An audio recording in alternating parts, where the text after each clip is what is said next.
Assalamualaikum warahmatullahi taala wabarakatuh. Di dalam pembuatan video ini adalah untuk sebagai memenuhi tugas mandiri mahasiswa pertemuan ke-6 pada mata kuliah metodologi penelitian, yakni berupa tugas mandiri dengan mereview bab 5 materi yang sudah diberikan oleh dosen pengampu mata kuliah, yakni Bapak Hero Prayogo MPD. Kemudian hasilnya itu kita dirangkum berdasarkan versi masing-masing mahasiswa dan dibacakan sambil direkam mode video. Kemudian hasil rekaman video diupload ke masing-masing channel YouTube mahasiswa. Sedangkan link channel YouTube-nya kemudian akan dicantumkan pada halaman paling akhir di review bab 5 dalam bentuk makalah ataupun artikel dengan format PDF. Baik, langsung saja kita masuk ke pembahasan.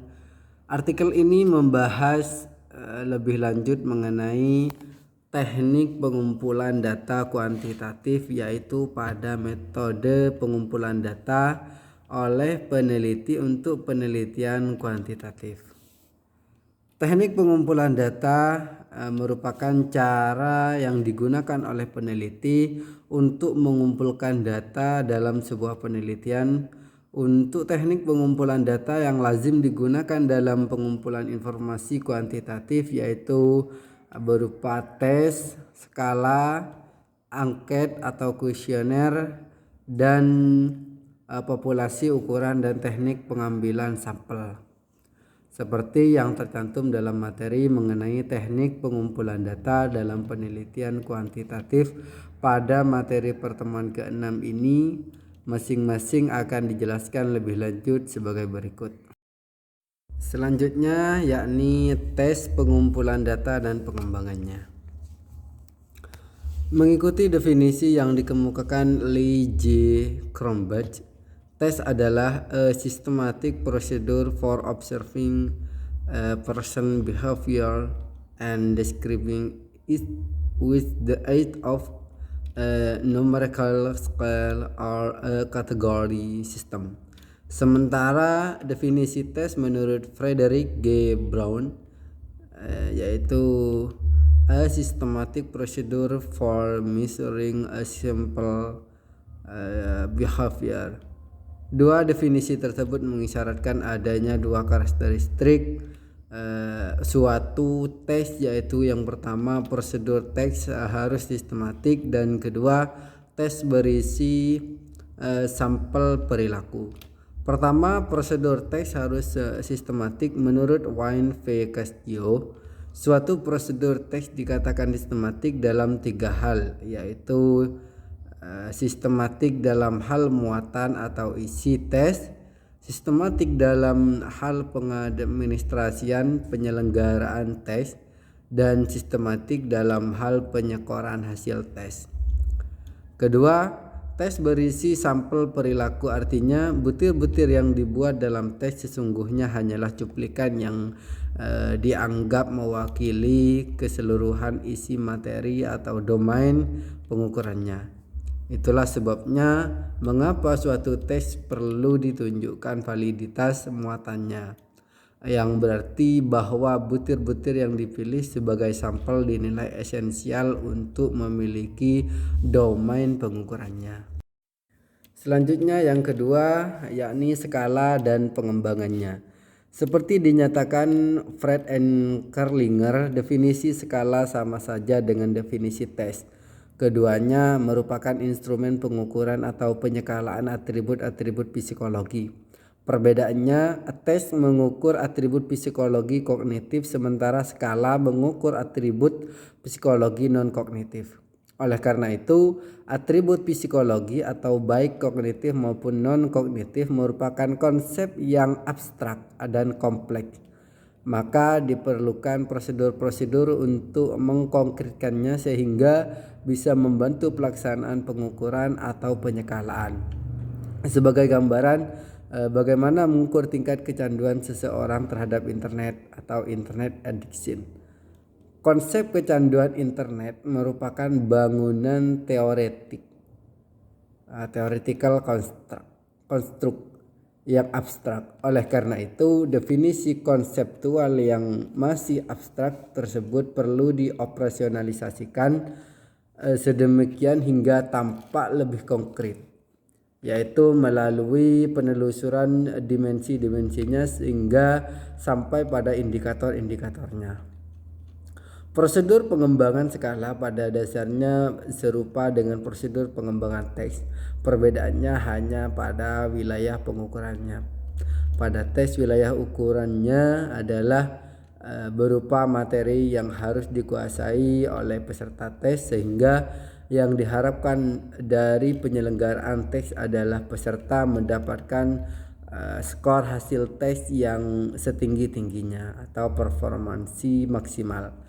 Sementara pada skala, wilayah ukurannya adalah berupa performansi tipikal, sehingga yang diharapkan dari penyekalaan tersebut adalah mampu mengukur atribut tertentu seseorang sesuai dengan tipikal pribadinya. Dengan kata lain, skor hasil skala tidak didasarkan atas benar atau salah sebagaimana tes, namun didasarkan atas tipikal kepribadiannya. Selanjutnya, yang ketiga adalah angket atau kuesioner dan pengembangannya. Dalam penelitian kuantitatif, jika data yang ingin digali adalah berupa data faktual dan multidimensi atau sedemikian hingga tidak mungkin dilakukan penggabungan dalam satu skor, melainkan harus dianalisis secara terpisah atau setiap butir, maka instrumen yang diperlukan disebut dengan angket atau kuesioner. Kata kuesioner dipakai untuk menyebutkan metode atau instrumen, artinya dalam menggunakan metode kuesioner maka instrumen yang digunakan juga adalah kuesioner. Antara kuesioner dan wawancara terdapat persamaan dan perbedaan. Persamaannya, kuesioner dan wawancara sama-sama instrumen pengumpulan data atau IPD yang berbentuk serangkaian pertanyaan atau pernyataan.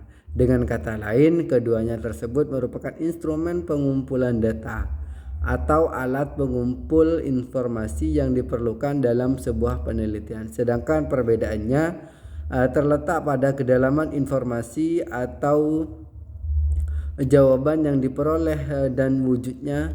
Jawaban atau informasi yang diperoleh dari kuesioner berupa tulisan atau tertulis, sedangkan jawaban atau informasi yang diperoleh melalui wawancara berupa lisan.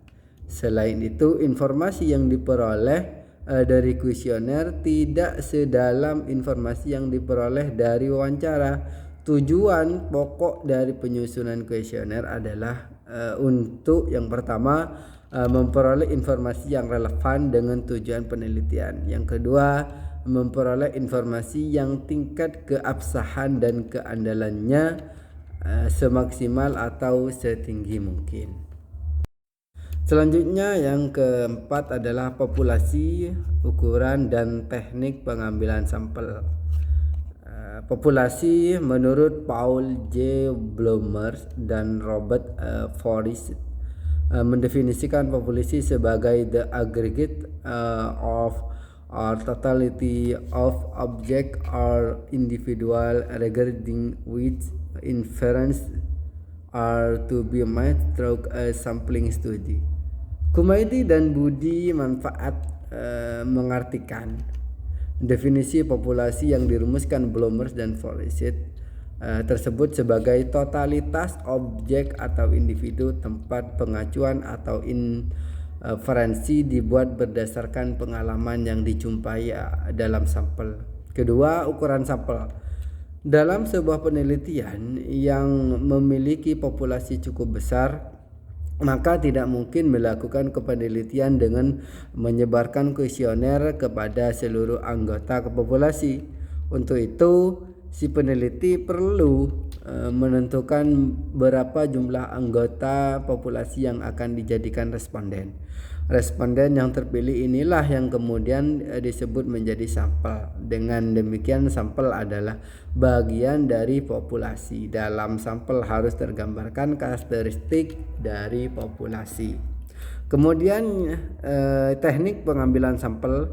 Secara umum teknik pengambilan sampel terdapat dua macam, yaitu pengambilan sampel secara acak atau random sampling atau probability sampling, dan pengambilan sampel yang tidak acak, yakni sampel yang dipilih atas dasar pertimbangan-pertimbangan tertentu.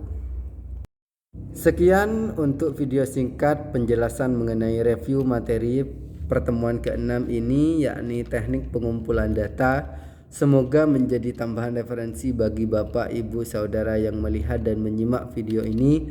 Terima kasih dan sampai jumpa di video selanjutnya. Wassalamualaikum warahmatullahi taala wabarakatuh.